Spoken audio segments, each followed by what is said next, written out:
विद्यार्थी मित्रांनो, या व्हिडिओमध्ये आपण इयत्ता 10वीचे चौथे प्रकरण विद्युत धारेचे परिणाम इफेक्ट्स ऑफ इलेक्ट्रिक करंट याचा अभ्यास करणार आहोत. Here is the list of some objects. You have to classify them into good conductors of electricity and bad conductors. म्हणजे काही वस्तूंची यादी दिलेली आहे. विद्युत धारेचे सुवाहक आणि दुर्वाहक अशा दोन वर्गांमध्ये त्यांचं वर्गीकरण तुम्हाला करायचं आहे. आपल्याला विद्युत धारेचे बरेच उपयोग होतात. बऱ्याच सुविधा आपल्याला या विद्युत धारेमुळे मिळालेल्या आहेत. जसे की आपली जी डोअरबेल आहे, या डोअरबेलचा उपयोग आपण डेली लाईफमध्ये करत असतो.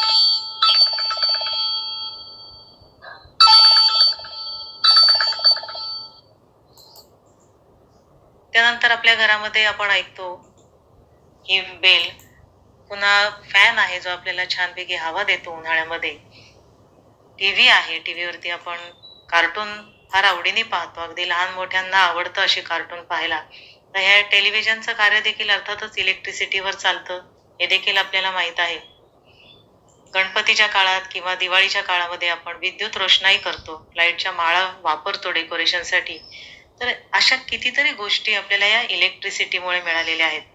म्हणजे हे सगळे विद्युत धारेचे परिणाम आहेत, ज्याचा उपयोग आपण आपल्या डेली लाईफमध्ये करत असतो. विद्युत परिपथामध्ये ऊर्जेचे स्थानांतरण कसं होतं? या ठिकाणी ही जी आकृती दाखवली त्यामध्ये साधा विद्युत परिपथ आहे. हा सिंपल इलेक्ट्रिक सर्किट आहे. हे आपल्याला AB या दोन टोकातील विभवांतर म्हणजे व्होल्टेज मोजायचं आहे. त्यासाठी हा व्होल्टमीटर या ठिकाणी आहे. A बिंदू गटाच्या धन टोकाला जोडल्यामुळे त्याचे विभवांतर B पेक्षा जास्त आहे. As the point A is connected to the positive electrode of the cell, its potential is higher than B.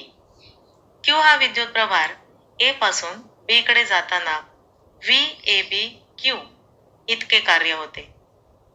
Work VABQ has been done on Q while going from A to B. यासाठी लागणारी जी ऊर्जा आहे, energy आहे, ती गटाने म्हणजे सेलने पुरवलेली आहे. This work is done in time T.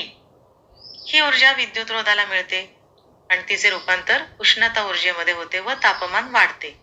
This energy received by resistor is converted into heat and temperature is increased. या स्लाइडवरून आता हे लक्षात घ्या, ही जी एनर्जी आहे ही कन्वर्ट होते हीट मध्ये. P is equal to electrical power which is equal to energy upon time, म्हणजे power विद्युत शक्ती बरोबर ऊर्जा भागिले कालावधी. आता ही जी एनर्जी आहे, ही एनर्जीचं आपण जर सूत्र म्हटलं तर काय आहे? V into Q upon T आणि is equal to VAB into I, म्हणजे V आहे तसंच ठेवलाय, Q upon T बरोबर I. हे आपण 9वी मध्ये शिकलेलो आहोत. The cell provide energy that is equal to P into T to the resistor in time T. T या कालावधीमध्ये सेलने जी एनर्जी प्रोव्हाइड केली ती किती असणार आहे? P into T एवढी असणार आहे. बघा, यावरून लक्षात येतं energy is equal to power into time. If current I flowing through the circuit, the heat produced will be H is equal to P into T. Heat is energy आहे, heat ही, आणि एनर्जीचं ह्या बघा या सूत्रावरून एनर्जी बरोबर power गुणिले time, म्हणजेच ही energy heat energy is equal to P into T. मग is equal to VAB into I. पॉवरची किंमत इथं वरती काढलेली आहे. P is equal to V into I. T आहे तसाच आलेला आहे. According to Ohm's law, V is equal to I into R.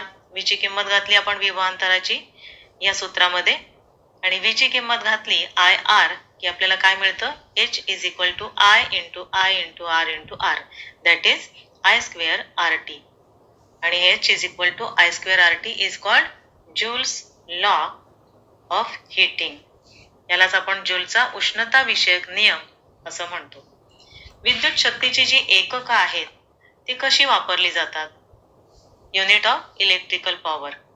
Normally power is equal to energy upon time, हे सूत्र तर आत्ताच आपण पाहिलं.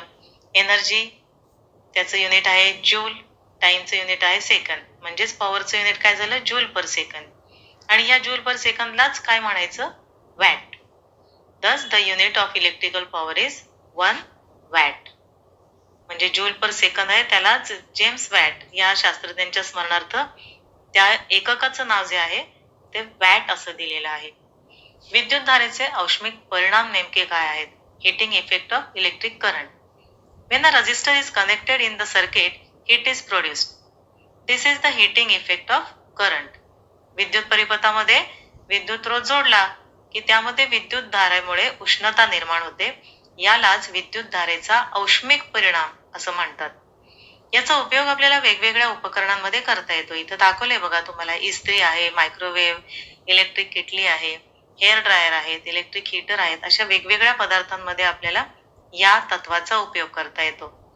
यामध्ये वाहक पदार्थांची जी रोधकता आहे, रेझिस्टिव्हिटी आहे, ती जरा हायर असते, जास्त असते.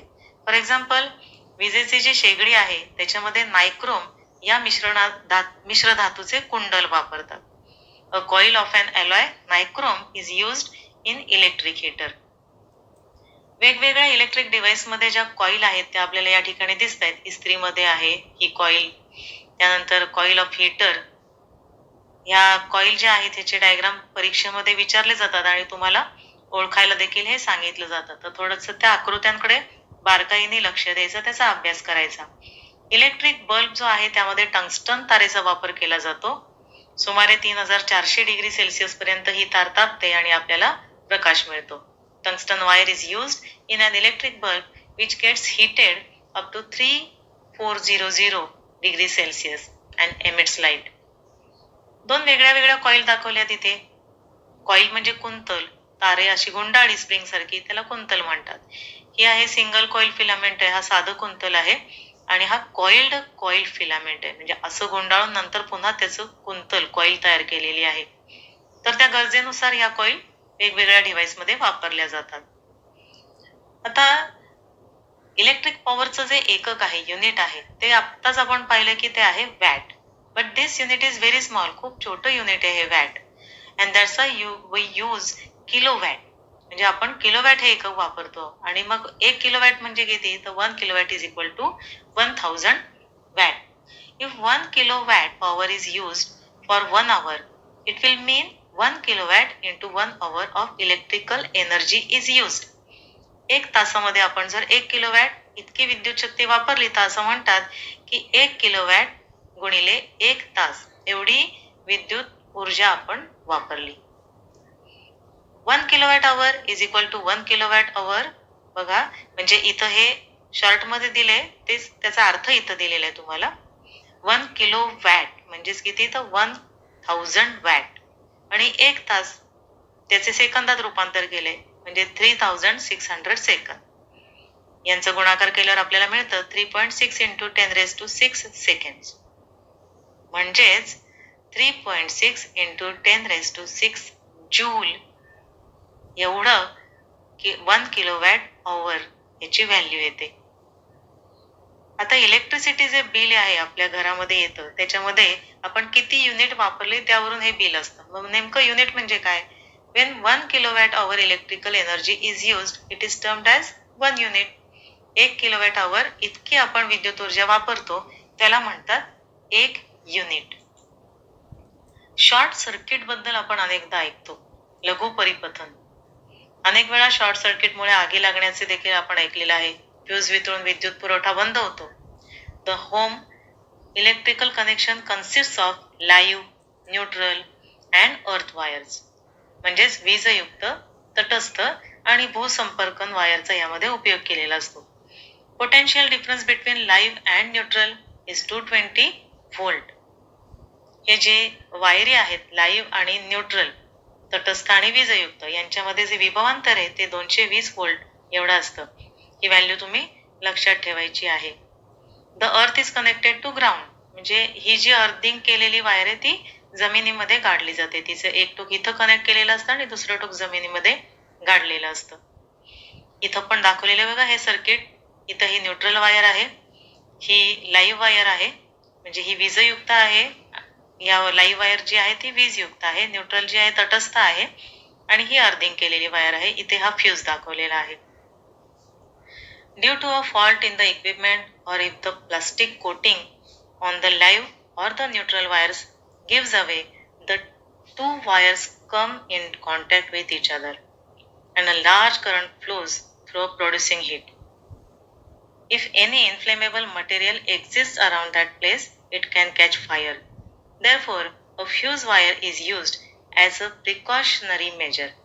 As soon as high current flows in a circuit, the fuse wire melts and breaks the circuit, and any mishap is avoided.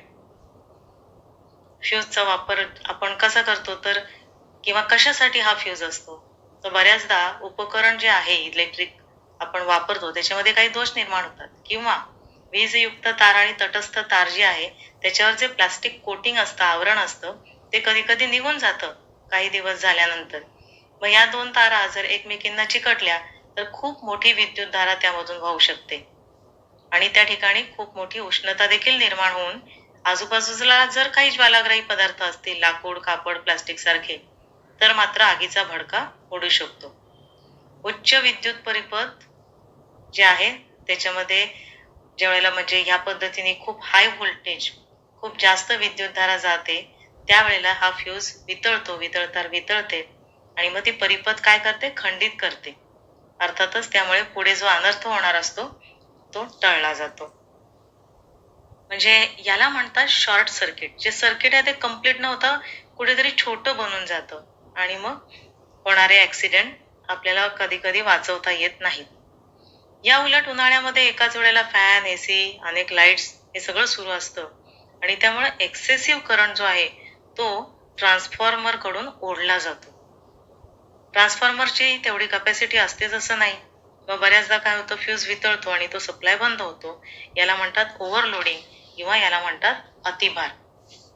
हल्ली घरांमध्ये MCBचा वापर आपण करतो. तुम्ही घरामध्ये नक्की बघा. MCBs म्हणजे मिनिएचर सर्किट ब्रेकर. अचानक जर इलेक्ट्रिक पॉवर वाढली तर यामधलं स्विच ओपन होतं आणि सप्लाय थांबतो.